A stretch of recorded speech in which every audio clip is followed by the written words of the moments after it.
À Go FM, voici le Doc Mayou. Bon milieu de semaine, Pierre Mailloux. Monsieur Jonathan. Yes, la forme est bonne, ça va à votre goût ce matin? Pas pire. Ouais. Deux petits sujets comme intérêt en ce qui me concerne ce matin.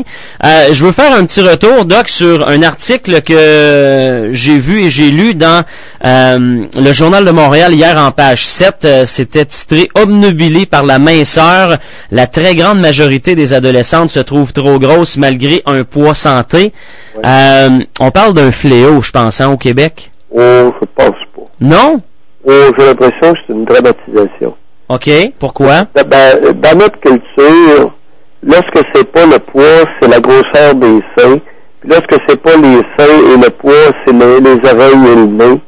Alors, j'ai l'impression qu'il y a quelque chose d'inhérent dans notre culture au processus de séduction. OK. C'est un long processus, c'est tout un apprentissage, et c'est pas évident pour les femmes. Alors, j'ai l'impression qu'il y a une incompréhension importante, là. Ça fait un peu psychologie rose bonbon sucer longtemps, cette histoire-là. OK. Mais s'il n'y a pas... Écoute, c'est une petite partie d'un problème beaucoup plus vaste, qui est l'apprentissage, la capacité d'accepter d'être objet de désir sexuel. Tu sais, il y a une dimension féminine ici. Alors, les jeunes filles découvrent qu'elles vont être objets de convoitise sexuelle, qu'elles vont être désirées sexuellement. OK. Et ça, le phénomène ne se passe pas chez les gars, là. Tu sais, on n'a pas à s'habituer comme garçon et comme homme, on n'a pas à s'habituer à s'adapter à découvrir qu'on va être objet de convoitise sexuelle, là. Et les gars qui se font souffler sur la rue, ça arrive pas souvent dans notre culture. Ouais, c'est ça. Mais, le point que vous amenez est bon, mais du côté, tu sais, parce que on fait toujours le lien avec ce qu'on voit au niveau des top modèles, les mannequins. Donc vous, selon vous, ça, c'est plus ou moins intéressant, plus ou moins valable. C'est pas là que le point important. Le point important est que à partir de 10-11 ans, à partir du moment où les seins commencent à pousser, là, la jeune fille réalise qu'elle est objet de convoitise sexuelle, elle est désirée sexuellement. Il y a des mâles qui veulent la fourrer. Hey, c'est toute qu'une patente, ça, là. C'est toute qu'une patente.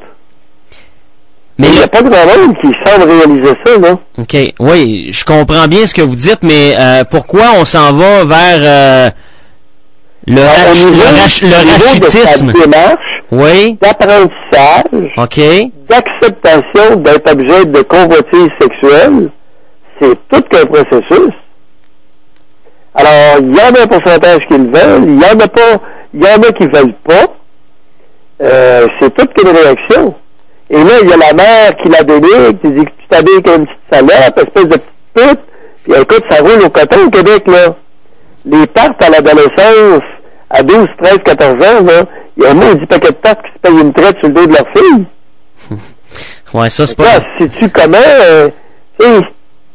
mal accompagné, alors les adolescents, 12, 13, 14 ans, ont un urgent besoin impérieux, essentiel, d'être bien accompagnés par une femme qui est relativement équilibrée.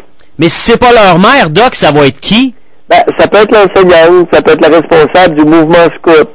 D'où l'importance d'exposer les jeunes filles, non pas à des gars de 24 ans, mais à des femmes qui sont relativement équilibrées et relativement épanouies sexuellement. Autrement dit, qui ont traversé cette étape-là elles-mêmes. Qui est l'apprentissage à la séduction. Et là, régulièrement, dans le journal, on voit des tartes qui traitent les jeunes de petites salopes, l'hypersexualisation des adolescentes. Là, elle leur tombe dessus, c'est à bras raccourcis. Et c'est souvent des tartes, ça, c'est souvent des femmes. Mais le jeu des comparaisons là-dedans, vous allez me trouver agaçant avec ça, mais est-ce que c'est présent dans la tête de ces jeunes filles-là? Vous parlez de prendre conscience qu'on devient un objet de désir sexuel, ça je le comprends. Bon, attends un peu là. OK, alors là, elle fait l'apprentissage, elle réalise qu'elle va être attrayante sexuellement. Maintenant, aux yeux des mâles, OK, si aussi découvrir qu'elle a des rivales. Les autres jeunes filles aussi sont dans le même mode, là. Ben oui. Oh! Alors, ça devient des compétitrices. C'est qu'il y a une compétition sur le marché de la séduction entre elles. Ça aussi, écoute, l'apprentissage, il va loin. Alors là, il y a l'étape 1, il y a l'étape 2, il y a l'étape 3. L'étape 1 étant de réaliser que son corps peut être convoité sexuellement par des mâles de tous âges. Deuxième étape, que l'autre au côté, ben, dans le même mode elle aussi, elle aimerait bien ça. Elle a eu pas ça, tirer le regard puis être objet de désir. OK? Fait que là, il y a une compétition qui s'installe. Même entre les amis. Le passage à l'acte, c'est-à-dire s'habiller, tu sais, pour attirer les regards. Là, il y a toute une découverte. Tu sais, les soutiens-gorge, les sous-vêtements, les tailles basses, les décolletés, les jupes courtes, il y a tout comme arsenal, là. Et à l'intérieur de l'apprivoisement de cet arsenal-là de séduction, ben, il y a la compétition. Alors là, ce qui arrive, c'est que c'est relativement tabou. Comprends-tu? On n'en parle pas. C'est fait, mais de façon insidieuse. Ouais. Parce qu'il devrait peut-être y avoir un peu d'importance accordée à ça sur les bancs d'école. Ça serait pas fou, ça, Doc? Non, c'est sur les bancs des familles. OK, ça se passe dans la maison. C'est pour ça que je dis, là, il y a beaucoup trop de tartes au Québec.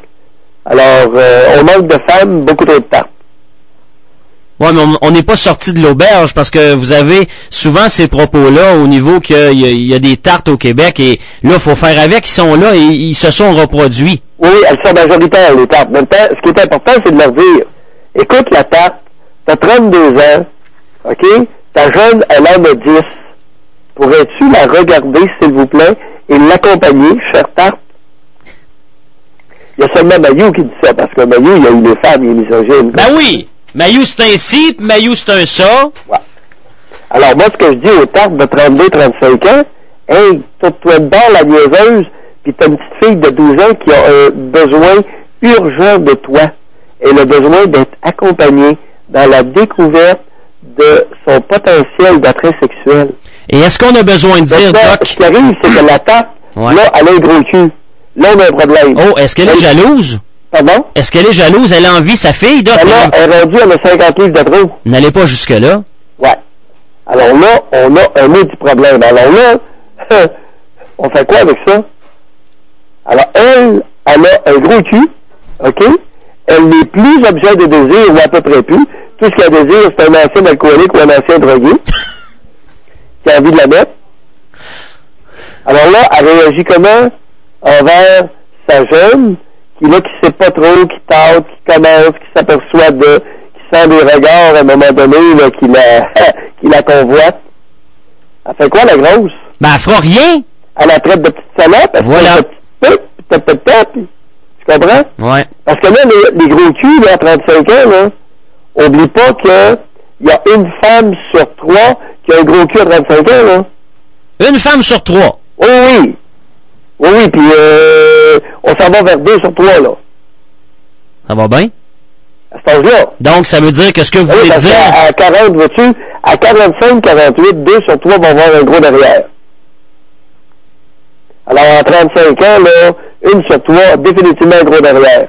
Fait que tu vois, là où je veux en venir, c'est que dans leur découverte de leur capacité d'attrait sexuel, les jeunes filles au Québec sont de plus en plus mal accompagnées. OK. Ou sont de moins en moins accompagnées là-dedans. Ça le sait elles-mêmes. Ah oui, c'est sûr. Et là, il y a des médias qui leur tombent sur la tabatte. Vous êtes hypersexualisés. Vous êtes trop concernés par votre poids. Vous êtes ci, vous êtes ça. Hey! Gang d'innocents, pouvez-vous se la poulie? Et généralement, c'est des articles de tarte. Comprends-tu? C'est des articles de femmes. Le pire ennemi d'une femme, c'est une autre femme. C'est pas un homme. Oui, mais là... Oui, il y a des batteurs de femmes. Oui. Mais la pire rivale d'une femme, c'est une autre femme, et c'est souvent sa mère. Mais là, vous parlez des hommes, Doc, on parle du processus d'accompagner l'adolescente. Est-ce qu'on a besoin de dire aux hommes de se tasser de là, s'il vous plaît? Définitivement. Bon, OK. Alors, les hommes adultes, là, les 17-18 ans, là, laissez les 12, 13, 14 ans tranquilles. Là. Regardez, look, but don't touch. Am I clear? C'est pour ceux qui n'ont pas compris, là. c'est regarder, mais touchez pas. Ah oui, puis les pères également, là. Ben bon, je comprends, tous les hommes. Ben oui, tous les c'est hommes ça. de plus de 17-18 ans, laissez les 12, 13, 14 là, tranquilles. Ouais. Elles ont surtout pas besoin. Vous pouvez regarder un peu discrètement, mais elles n'ont pas besoin d'autre chose, là. Vos mains, puis vos compliments, puis vos collages, puis vos colos, puis vos embrassages à la bouche, puis vos douches avec la jeune, et puis la couchette dans le même lit, elles n'ont pas besoin de ça. Fait que là, les tartes allumées, là. Ouais. Comme dirait l'autre, c'est clair, ma Claire? J'aime bien. Ouais. Ça va être complet pour aujourd'hui. Mon autre sujet, c'était la baisse marquée des suicides au Québec, mais... Ben là, une chose à la fois, là. Ben, c'est ça.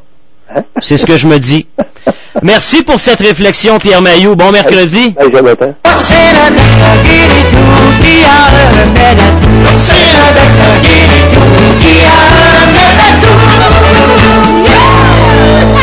Le Doc Mayou. Du lundi au vendredi à 8h05 et 17h45. À GoFM, Latitude Rock. Le commentaire du Doc Mayou, une présentation de